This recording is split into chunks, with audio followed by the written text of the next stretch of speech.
हे जे काही आपलं टेलिपॅथिक कम्युनिकेशन आहे, हां. ते जे पेट पॅरेंट्स आहेत त्यांना जमण्यासाठी काय तुम्ही त्यांना टिप्स काय द्याल? तुम्ही चाललायत आणि तुमच्या मनात जर डॉगबद्दल चांगला विचार असेल तर डॉगसुद्धा तुमच्याकडे बघून शेपटी हलवेल आनंदाने. आपल्या आयुष्यात शिकण्यासारखं यांच्याकडनं खूप काही आहे. मेन म्हणजे इगोलेस कसं राहायचं, या क्षणामध्ये म्हणजे living in the present moment हे कसं करायचं, अनकंडिशनल लव्ह, म्हणजे ह्युमनचा माझ्याबरोबरचा बॉन्ड खूप स्ट्रॉंग आहे. आणि जर मी समोर बॉडी ड्रॉप केली म्हणजे माझा मृत्यू माणसाच्या समोर झाला तर त्याला ते सहन होणार नाही. म्हणजे आपण प्राण्याशी बोलू शकतो, प्राण्याला विचारू शकतो की तू परत येणार आहेस का. मृत्यू म्हणजे डायरेक्ट डेथ जे आपण म्हणतो, तर प्राण्यांमध्ये डेथ हा कन्सेप्ट असा नाही आहे. म्हणजे जन्म ही सुरुवात आणि मृत्यू हा शेवट असं नसतं. पण असे बराच एक मोठा वर्ग आहे स्ट्रे डॉग्स, तर त्यांच्याबद्दल एक बघायचा दृष्टिकोन एकंदरीत समाजाचा फार वाईट असतो. जेव्हा आपण म्हणतो की कुत्रा चावला तर त्याच्या दृष्टीने जर विचार केला तर कधीतरी त्याच्या लाईफमध्ये असं घडलेलं असू शकतं की एका माणसाने त्याला त्रास दिलेला आहे. प्रायोजक भोगीलाल अँड कंपनी, 102 वर्षांची जुनी परंपरा. नमस्कार मित्रांनो, मी आहे डॉक्टर मुकेश जैन आणि तुम्ही पाहत आहात आरोग्याचा राजमार्ग. तुमच्या आरोग्याला योग्य दिशा देणारी व तुमच्या आरोग्याची काळजी घेणारी एक उत्कृष्ट आणि लोकप्रिय आरोग्य मालिका. मित्रांनो, आपला हा कॅट किंवा डॉग किंवा पेट स्पेशल हा एपिसोड चाललेला आहे. हा आपला तिसरा एपिसोड आहे या सिरीजमधला. मागच्या 2 भागात आपण मॅडमकडनं बरंच काही शिकलेलो आहे. ह्या भागात सुद्धा मॅडमकडनं आपण परत पेट स्पेशल या एपिसोडमध्ये आपण त्यांच्याकडनं काही गोष्टी आणखीन जाणून घेणार आहोत. तर पाहत राहा आमचा आरोग्याचा राजमार्ग आणि आपल्या चॅनलला सबस्क्राईब करणं विसरू नका. स्वागत करूया पुन्हा आपल्या मॅडमचे. मॅडम, तुमचं खूप खूप धन्यवाद, खूप खूप स्वागत आमच्या आरोग्याच्या राजमार्गावर. नमस्कार, श्री स्वामी. आपले 2 एपिसोड फार छान झाले. आपण बघितलं की प्राणी आपण घेतलेला आहे, आपण छान बॉन्डिंग झालेलं आहे. पण त्या पुढे एक स्टेप की ह्या प्राण्यांचं आयुष्य हे आपल्यापेक्षा खूप कमी असतं. हो. हार्डली जे काहींचं 12-13 वर्ष, कॅटचं अजून कमी असेल. नाही, कॅट्स थोडं जास्त, कॅटचं अजून जास्त 15-16 आहे. जास्त. अच्छा, तर ह्या केसेसमध्ये 2 गोष्टी मी नेहमी डोक्यात धरतो की जर आपला हा पाळलेला पाळीव प्राणी कुठं हरवला किंवा उद्या त्याची मृत्यू झाली तर त्याचं हे इम्पॅक्ट सहन करणं फार अवघड जातं. इतकं बॉन्डिंग झालेलं असतं या प्राण्यांसोबत, तर ते हँडल कसं करावं? हां, चांगला प्रश्न आहे. तर आधी आपण हरवणं आणि नंतर प्राण्याचा मृत्यू असे 2 भाग बघूया. प्राणी हरवतो म्हणजे माणसाच्या दृष्टीने प्राणी त्याच्या नजरेसमोरून आड झाला. बराच वेळ प्राणी घरी नाहीये म्हणजे प्राणी हरवला. पण प्राणी घरातनं निघून जाण्याची वेगवेगळी कारणं असतात. अच्छा. हां, म्हणजे कधीतरी त्यांचा कॉन्ट्रॅक्टच संपतो बेसिकली आणि मग प्राणी बाहेर पडतो. कधीतरी त्याला कंटाळा आलेला असतो, मग तो फिरून यायला म्हणून बाहेर जातो. काहीतरी त्याला डिस्ट्रॅक्शन मिळतं किंवा काहीतरी आवडतं, मग तिथे खेळत बसतो. किंवा त्यांच्या ज्या नॅचरल अर्ज असतात त्याच्यासाठी ते बाहेर जातात, मीटिंगसाठी बाहेर जातात. म्हणजे अशा कारणाने प्राणी बाहेर गेलेला असतो. कधी कधी स्वतःच्या मर्जीने तो बाहेर जातो, पण काहीतरी असं घडतं, गाडी जोरात गेली, फटाके वाजले आणि मग तो इकडे तिकडे पळतो आणि मग त्याला वे बॅक नाही कळत, म्हणजे घरी परत कसं यायचंय, मग तो हरवलेला असतो. काही प्राण्यांना किडनॅप पण केलं जातं, ते ह्युमनच्या नजरेसमोरून आढळतात. काही प्राण्यांचं असंही असतं की माझा म्हणजे ह्युमनचा माझ्याबरोबरचा बॉन्ड खूप स्ट्रॉंग आहे आणि जर मी समोर बॉडी ड्रॉप केली म्हणजे माझा मृत्यू माणसाच्या समोर झाला तर त्याला ते सहन होणार नाही. माणसाचा विचार करून प्राणी घराबाहेर जाऊन सुद्धा बॉडी ड्रॉप करतात. म्हणजे ह्याच्यामागे खूप सारी कारणं आहेत आणि माणसाचं असा व्ह्यू असतो त्याच्यामध्ये की प्राणी माझ्या समोर नाहीये म्हणजे प्राणी हरवलेला आहे असं. आणि मग ते त्यांना सहन होत नाही, ह्युमनला सहन होत नाही. मग यामध्ये टेलिपॅथिक कम्युनिकेशन खूप मदत करतं. म्हणजे आपण प्राण्याशी बोलू शकतो, प्राण्याला विचारू शकतो की तू परत येणार आहेस का. तो परत येणार असेल तर मग ह्युमनला सांगायचं. त्याला मदत हवी असेल की मी भरकटलोय, मला कळत नाहीये परत कसं यायचंय, तर मग आपण त्याला विचारू शकतो की तू आत्ता कुठे आहेस, तिथलं काय काय तुला दिसतंय.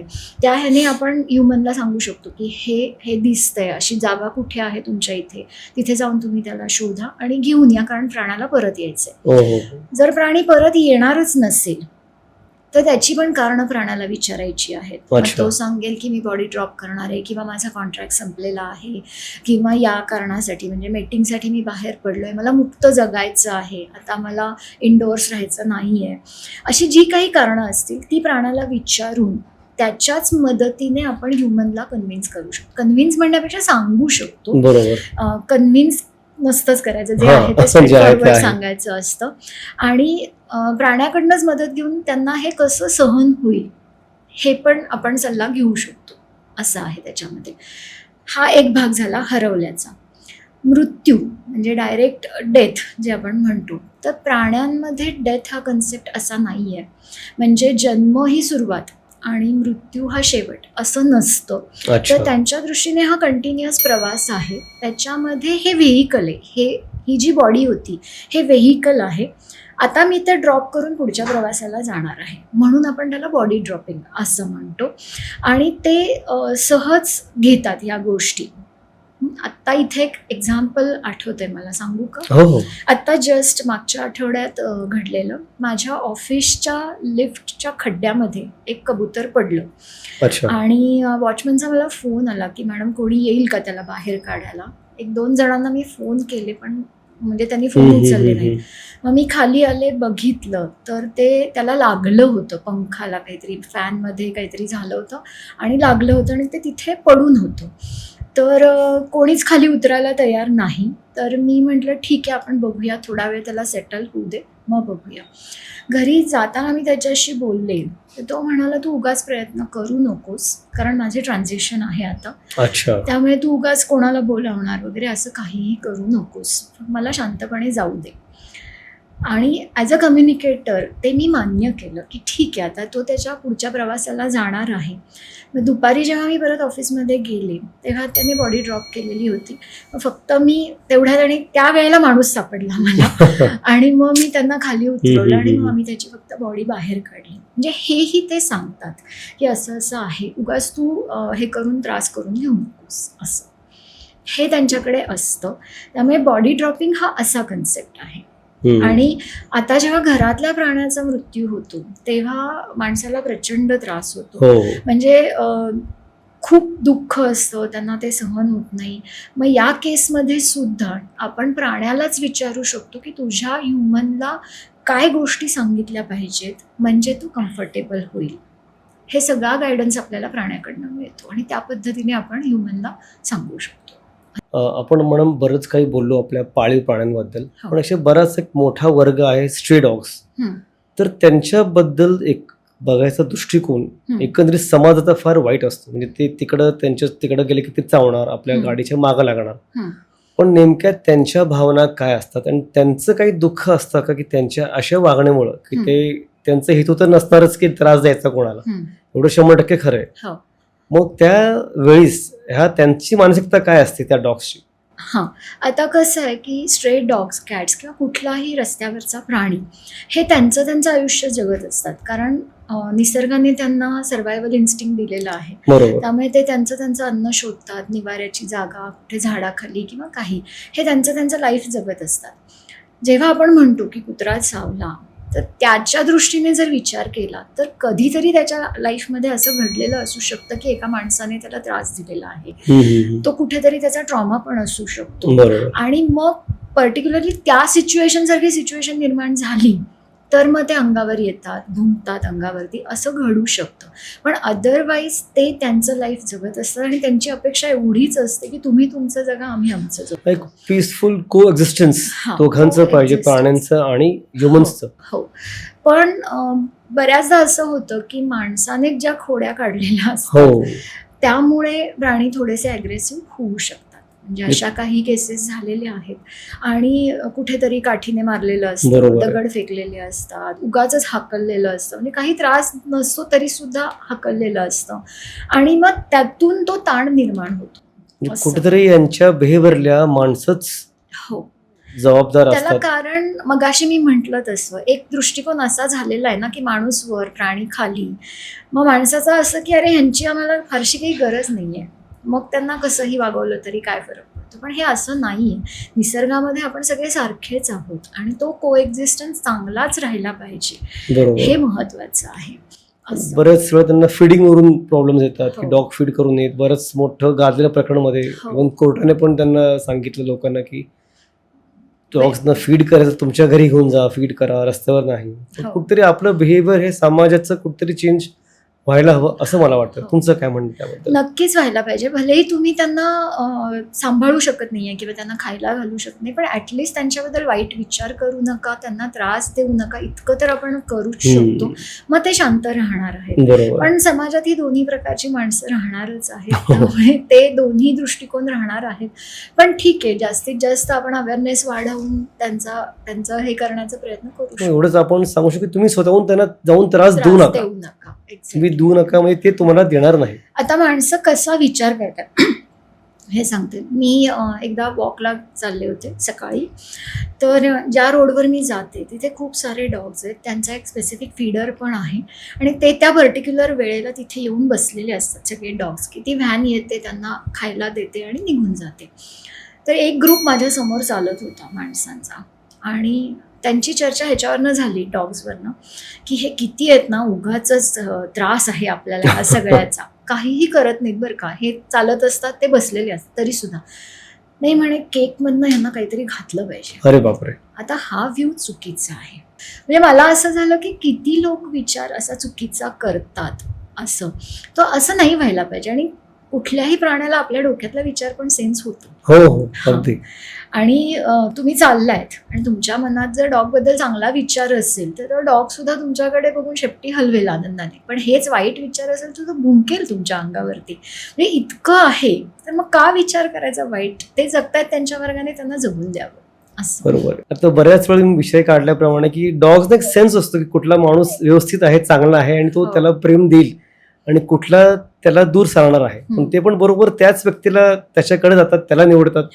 हे पण त्यांचा सेन्स म्हणजे कमेंडेबल आहे. त्याच प्राण्यांना सेन्स जास्त आहे आपल्यापेक्षा. अजून एक विषय असाच की हे is they are pure souls, तुम्ही मागा बोललेला आम्ही, पण त्याच्याबद्दल आम्हाला काही सांगा की कसे एक डिवाइन कुठला तरी सोल असा आहे आणि त्याच्याशी आपण काय काय शिकलं पाहिजे आपल्या या आयुष्यात. आपल्या आयुष्यात शिकण्यासारखं यांच्याकडनं खूप काही आहे.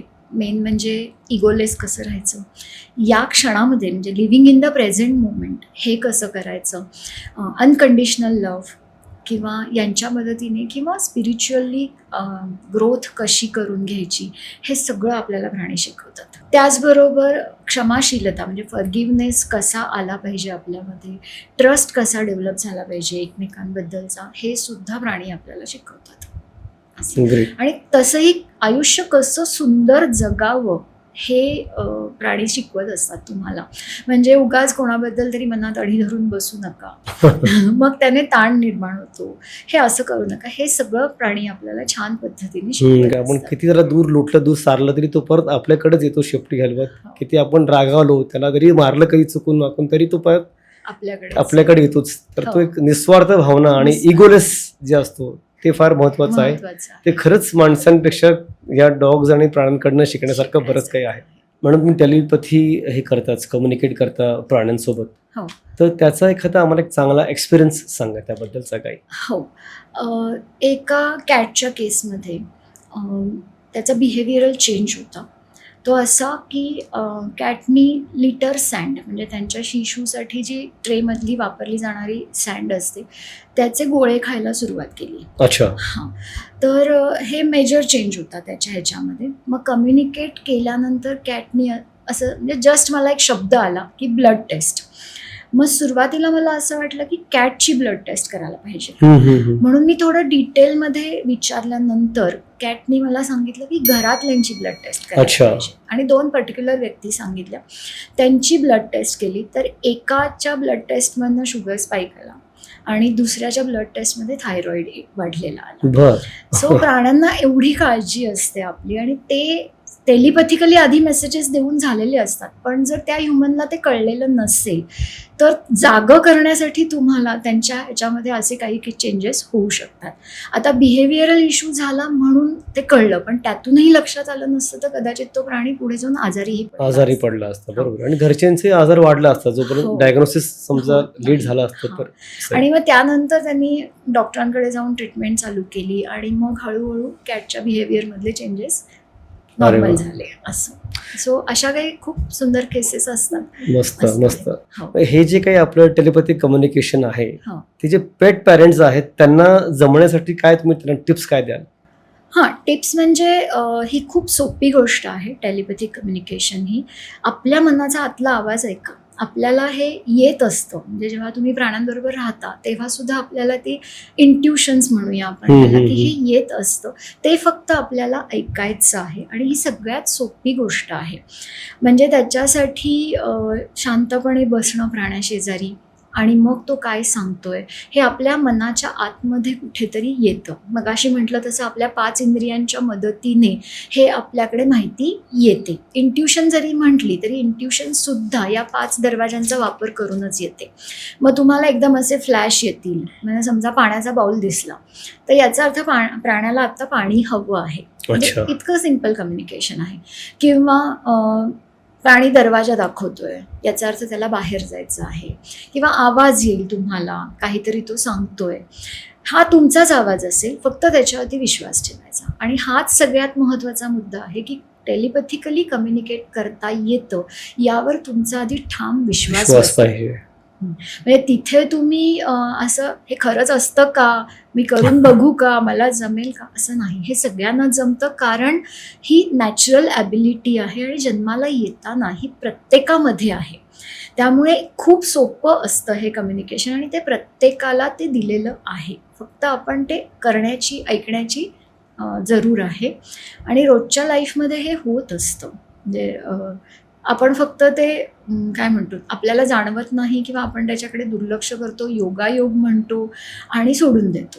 असं नाही व्हायला पाहिजे. ते ऐकलं पाहिजे. आणि या सगळ्यात मला आणल्याबद्दल मी मंजिरीचे खरंच खूप आभारी आहे, कारण तिने या जगाचं सुंदर असं दर्शन मला घडवलं, हे ज्ञान मला दिलं. हे खूप महत्त्वाचं आहे. आणि लोकांचा अवेअरनेस वाढला पाहिजे असं ती कायम सांगते. की आत्ता मगाशी जो आपण मुद्दा डिस्कस केला की प्राण्यांबद्दल लोकांचं हे जे काही असतं, त्रास देतात किंवा कुत्रे चावतात म्हणून, बरोबर आहे, दूषित मन जे असतं लोकांचं, जर लोकांनी ह्याचा विचार केला तर नक्कीच कुठेतरी बॅलन्स यायला मदत होईल असं आहे. ग्रेट मॅडम, मस्त. प्रत्येकाचे विचार जर तुमच्यासारखे असले तर मग समाजात कधी हा दुरावा प्राण्यांचा आणि माणसांचा कारण निर्माण होणार नाही. कारण एक पीसफुल को एक्झिस्टन्ससाठी गरजेचं आहे. प्राणी आणि माणसं पण नाही, nature with animals, nature with human, सगळ्यांचं अलाइनमेंट कुठतरी एका व्यवस्थित झालं पाहिजे, तरच सगळे आपण सर्वाईव्ह योग्यरित्या करू शकतो. ग्रेट मॅडम, आजचा एपिसोड आपला खूप छान झालेला आहे. 3 भाग आपले संपलेले आहेत आणि बरीचशी माहिती आपण तुमच्याकडनं आज आम्हाला मिळाली आहे. आमच्या प्रेक्षकांना सुद्धा बरंच काही कळलं असणार आहे. तर मंडळी, हा भाग तुम्हाला कसा वाटला आम्हाला कमेंट सेक्शनमध्ये नक्की सांगा. आणि असेच काय तुमचे प्रश्न अजून असेल, कुठल्या विषयावर तुम्हाला हा पॉडकास्ट आणखीन हवे आहेत, मला नक्की कळवा. बघत राहा आमचा आरोग्याचा राजमार्ग. कमेंट करा आणि मित्रांसोबत आपला हा पॉडकास्ट नक्की शेअर करा. जे पेट पॅरेंट्स आहेत त्यांना नक्की करा. आणि ज्यांना पेट घ्यायचा आहे त्यांच्या आयुष्यात जो येणार आहे सोल, जो हा तो चूज करणार आहे कोणाकडे जायचं, तर त्या पॅरेंटना सुद्धा तुम्ही हा व्हिडिओ आमचा नक्की शेअर करा. धन्यवाद. Thank you madam so much. तुम्ही मला हा विषय मांडण्याची संधी दिली, याबद्दल मी पण तुमची आभारी आहे. Thank you so much. प्रायोजक भोगीलाल अँड कंपनी, 102 वर्षांची जुनी परंपरा.